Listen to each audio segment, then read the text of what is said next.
നമസ്കാരം. മലയാളി വാർത്തയിലേക്ക് സ്വാഗതം. കഴിഞ്ഞ ദിവസമാണ് ഡൽഹി അടക്കമുള്ള പല ഭാഗങ്ങളിലും ക്ഷേത്രങ്ങളടക്കമുള്ള ഭാഗങ്ങളിൽ പാകിസ്ഥാൻ കേന്ദ്രമായി പ്രവർത്തിക്കുന്ന ലഷ്കർ ഇ ത്വയ്ബ ഭീകരർ ആക്രമണം നടത്താനായിട്ട് പദ്ധതിയിട്ടിട്ടുണ്ടെന്നുള്ള മുന്നറിയിപ്പ് നമ്മുടെ രാജ്യത്തിന് നൽകിയത്.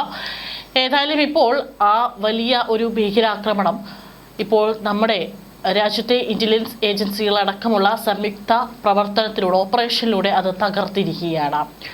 പാകിസ്ഥാനിലെ ഇന്റർ സർവീസസ് ഇന്റലിജൻസ് ബംഗ്ലാദേശ് ആസ്ഥാനമായുള്ള തീവ്രവാദ സംഘടനകൾ എന്നിവയുമായി ബന്ധമുള്ള ഭീകര മൊഡ്യൂൾ ഡൽഹി പോലീസാണ് ഇപ്പോൾ തകർത്തിരിക്കുന്നത്.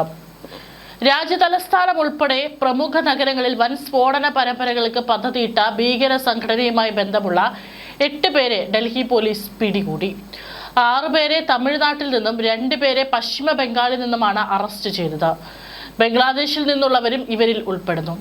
ഇവർക്ക് പാകിസ്ഥാനുമായി ബന്ധമുണ്ടെന്നും ഭീകരാക്രമണ പദ്ധതിയുടെ ഭാഗമാണെന്നുമാണ് ഡൽഹി പോലീസ് അറിയിച്ചത്.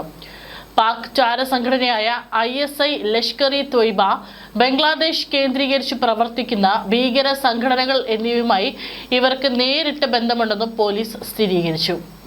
ഡൽഹി പോലീസിന്റെ പ്രത്യേക വിഭാഗം പ്രാദേശിക പോലീസിന്റെ സഹായത്തോടെയാണ് പ്രതികളെ പിടികൂടിയത്. തിരുപ്പൂരിലെ വസ്ത്രനിർമ്മാണ യൂണിറ്റുകളിൽ ജോലി ചെയ്തിരുന്ന 6 പേരെയാണ് ഇവിടെ നിന്നും പിടികൂടിയത്. മിസാനുർ റഹ്മാൻ, മുഹമ്മദ് ഷബാത്ത്, ഉമർ, മുഹമ്മദ് ലിദാൻ, മുഹമ്മദ് ഷാഹിദ്, മുഹമ്മദ് ഉജ്ജാൽ എന്നിവരാണ് തമിഴ്നാട്ടിൽ പിടിയിലായത്. പ്രതികളെ തമിഴ്നാട് പോലീസ് അറസ്റ്റ് ചെയ്ത് ഡൽഹി പോലീസിനെ കൈമാറുകയായിരുന്നു. പശ്ചിമ ബംഗാളിൽ നിന്ന് 2 പേരെയും പോലീസ് കസ്റ്റഡിയിലെടുത്തു. പിടിയിലായവരിൽ ബംഗ്ലാദേശ് സ്വദേശികളും ഉൾപ്പെടുന്നുണ്ട്. ഇവരെ ഉടൻ തന്നെ ഡൽഹി പോലീസിനെ കൈമാറും. ഡൽഹിയുടെ വിവിധ ഭാഗങ്ങളിൽ ഫ്രീ കശ്മീർ എന്ന പോസ്റ്ററുകൾ പ്രത്യക്ഷപ്പെട്ടതോടെയാണ് പോലീസ് അന്വേഷണം ആരംഭിച്ചത്. വിദേശ ഹാൻഡിലർമാരുടെ നിർദ്ദേശപ്രകാരം രാജ്യത്തിന്റെ വിവിധ ഭാഗങ്ങളിൽ സ്ഫോടനങ്ങൾ നടത്താൻ ഇവർ തയ്യാറെടുക്കുകയായിരുന്നു. പ്രതികളിൽ നിന്ന് 8 മൊബൈൽ ഫോണുകളും 16 സിം കാർഡുകളും പോലീസ് കണ്ടെടുത്തിട്ടുണ്ട്. ഇവർ ഇന്ത്യയിൽ തങ്ങുന്നതിനായി വ്യാജ ആധാർ കാർഡുകൾ ഉപയോഗിച്ചിരുന്നതായും കണ്ടെത്തി. വിദേശികളുടെ നിർദ്ദേശപ്രകാരം ഇന്ത്യയിൽ ഒരു വലിയ ഭീകരാക്രമണം നടത്താൻ പ്രതികൾ പദ്ധതിയിട്ടിരുന്നതായും അന്വേഷണ ഉദ്യോഗസ്ഥർ പറഞ്ഞു. കൂടുതൽ ചോദ്യം ചെയ്യലിനും നിയമ നടപടികൾക്കുമായി പ്രതികളെ ഡൽഹിയിലേക്ക് കൊണ്ടുവരും. ഓപ്പറേഷനിൽ 8 മൊബൈൽ ഫോണുകളും 16 സിം കാർഡുകളും പോലീസ് കണ്ടെടുത്തു. ഇവ ഇപ്പോൾ ഡിജിറ്റൽ തെളിവുകൾക്കും മറ്റു പ്രവർത്തകരുമായുള്ള ബന്ധത്തിനും വേണ്ടി പരിശോധിച്ചു കൊണ്ടിരിക്കുകയാണ്. ഡൽഹി മെട്രോ ശൃംഖല ഉൾപ്പെടെ കഴിഞ്ഞ ദിവസങ്ങളിൽ ദേശീയ തലസ്ഥാനത്തിന്റെ പല ഭാഗങ്ങളിലും പ്രകോപനപരമായ പോസ്റ്ററുകൾ പ്രത്യക്ഷപ്പെട്ടതിനെ തുടർന്നാണ് മൊഡ്യൂൾ ആദ്യം പരിശോധിക്കപ്പെട്ടത്.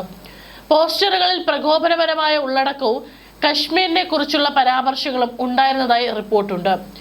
ഇത് സുരക്ഷാ ആശങ്കകൾ ഉയർത്തുന്നു. പോസ്റ്ററുകളുടെ ഉത്ഭവത്തെക്കുറിച്ചും സ്പെഷ്യൽ സെൽ നടത്തിയ ആഴത്തിലുള്ള അന്വേഷണ ഉദ്യോഗസ്ഥരെ തമിഴ്നാട്ടിൽ നിന്ന് പ്രവർത്തിക്കുന്ന ശൃംഖലയിലേക്കാണ് നയിച്ചത്. ഒടുവിൽ അറസ്റ്റിലേക്കും നയിച്ചു. ഭീകരാക്രമണ ഗൂഢാലോചന തടയുന്നതിൽ ഒരു പ്രധാന വഴിത്തിരിവായിട്ടാണ് ഈ ഓപ്പറേഷനെ ഉദ്യോഗസ്ഥർ വിശേഷിപ്പിച്ചത്.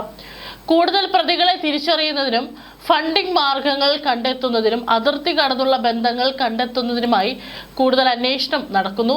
ലക്ഷ്യമിട്ടത് പ്രമുഖ കേന്ദ്രങ്ങളായിരുന്നു. പലപ്പോഴും പറഞ്ഞിട്ടുണ്ട്, ഭീകരവാദികൾക്ക് നമ്മുടെ രാജ്യത്തേക്ക് നുഴഞ്ഞു കയറാൻ സാധിച്ചില്ലെങ്കിലും അവരുടെ ആജ്ഞയനുസരിച്ച് ഇവിടെ പ്രവർത്തിക്കുന്ന നമ്മുടെ നാട്ടിലുള്ള ഇത്തരത്തിലുള്ള സ്ലീപ്പർ സെല്ലുകളാണ് ഏറ്റവും അപകടം.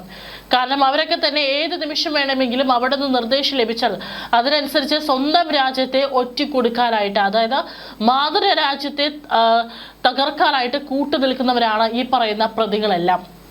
ഡൽഹിയിലെ ചെങ്കോട്ടയ്ക്കും ചാന്ദിനി ചൗക്കിലെ ഒരു ക്ഷേത്രം ഉൾപ്പെടെ രാജ്യത്തെ മറ്റ് പ്രമുഖ മതസ്ഥലങ്ങളിലും സ്ഫോടനം നടത്താൻ പാകിസ്ഥാനിലെ ലഷ്കർ ഇ ത്വയ്ബ പദ്ധതിയിടുന്നുണ്ടെന്ന് വിവരം പുറത്തു വന്നതിന് 1 ദിവസത്തിന് ശേഷമാണ് അറസ്റ്റ്. ഫെബ്രുവരി 6-ന് ഇസ്ലാമാബാദിലെ പള്ളിയിൽ നടന്ന ചാവേർ സ്ഫോടനത്തിന് പ്രതികാരം ചെയ്യാനാണ് ഈ നീക്കമെന്നാണ് സൂചന. ഇസ്ലാമാബാദിലെ പള്ളിയിൽ നടന്ന സ്ഫോടനത്തിൽ 31 പേർ കൊല്ലപ്പെട്ടിരുന്നു. ഇതിന്റെ ഉത്തരവാദിത്തം ഇസ്ലാമിക് സ്റ്റേറ്റ് ഏറ്റെടുത്തിരുന്നുവെങ്കിലും ഇതിന് മറുപടിയായി ഇന്ത്യയിൽ ആക്രമണം നടത്താനാണ് ലഷ്കർ ഗ്രൂപ്പുകൾ ലക്ഷ്യമിട്ടതെന്നും വൃത്തങ്ങൾ സൂചിപ്പിക്കുന്നു. ഭീകരാക്രമണ ഭീഷണികളുടെയും അറസ്റ്റിന്റെയും പശ്ചാത്തലത്തിൽ തമിഴ്നാട്, പശ്ചിമ ബംഗാൾ, ഡൽഹി എന്നിവിടങ്ങളിലെ പ്രധാന നഗരങ്ങളിൽ സുരക്ഷാ പരിശോധന കർശനമാക്കിയിട്ടുണ്ട്.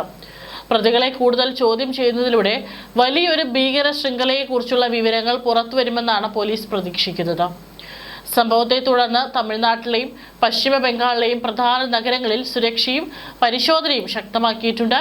രാജ്യത്തെ ആരാധനാലയങ്ങൾക്ക് നേരെയും ചരിത്ര സ്മാരകങ്ങൾക്ക് നേരെയും ലഷ്കർ ഇ ത്വയ്ബ ഭീകരാക്രമണത്തിന് പദ്ധതിയിടുന്നു എന്ന വാർത്ത പുറത്തു വന്നതിന് പിന്നാലെയാണ് ഈ അറസ്റ്റ് നടന്നിരിക്കുന്നത്.